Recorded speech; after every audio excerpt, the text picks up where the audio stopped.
Biografi Kuntowijoyo. Beliau lahir pada 18 September 1943 di Bantul, Yogyakarta. Kemudian wafat pada 23 Februari tahun 2005. Beliau merupakan seorang sejarawan, sastrawan, dan juga budayawan. Latar belakang pendidikan beliau diawali yang pertama sekolah dasar di Sekolah Rakyat Negeri Ngawonggo, SMP 1 Klaten, SMA di Solo. Kemudian S1 Fakultas Sastra UGM, S2 Universitas Connecticut Amerika Selatan, dan S3 Universitas Columbia. Karir beliau diawali menjadi asisten dosen Fakultas Sastra UGM pada tahun 1965 sampai 1970. Kemudian menjadi dosen Fakultas Sastra UGM pada tahun 1970 sampai 2005. Menjadi sekretaris Lembaga Seni dan Kebudayaan Islam pada tahun 1963 sampai 1969. Menjadi Ketua Studi Grup Mantika pada tahun 1969 sampai 1971. Merupakan pendiri Pondok Pesantren Budi Mulya pada tahun 1980. Yang terakhir, pendiri Pusat Pengkajian Strategi dan Kebijakan atau PPSK di Yogyakarta pada tahun 1980.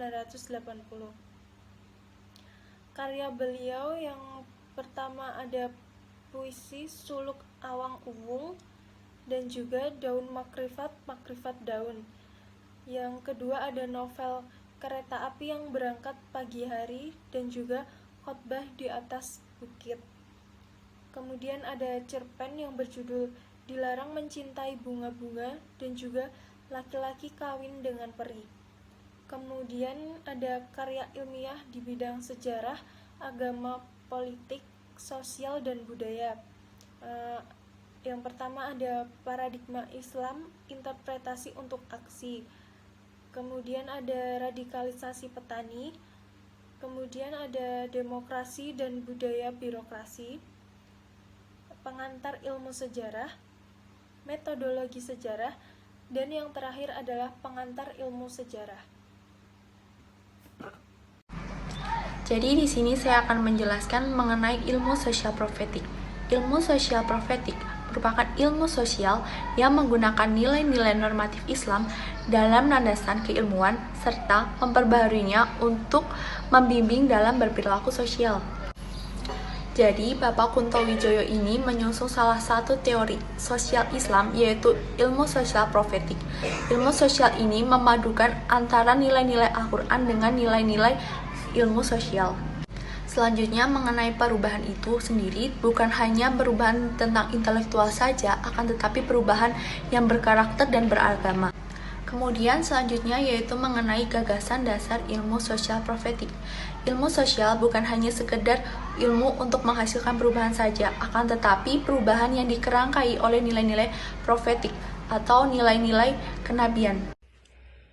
Setelah kita mengetahui apa itu ilmu sosial profetik, maka saya akan menjelaskan mengapa ilmu sosial profetik bisa dianggap sebagai ilmu yang ideal.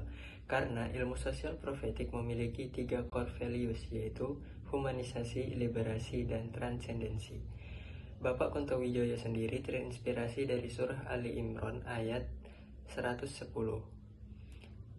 Humanisasi sendiri terinspirasi dari Ta'muruna bil ma'ruf, liberasi terinspirasi dari Tanhauna anil munkar, dan transendensi terinspirasi dari Tu'minu billah. Humanisasi sendiri berarti memanusiakan manusia yang mana memberikan manusia kesempatan yang sama tanpa memandang perbedaan apapun. Selanjutnya adalah liberasi, yaitu memberikan kebebasan kepada setiap manusia. Dan yang terakhir adalah transendensi, yaitu sebuah usaha untuk kembali kepada Tuhan. Oleh karena 3 core values tersebut, maka dapat dikatakan bahwa ilmu sosial profetik merupakan sebuah ilmu yang ideal.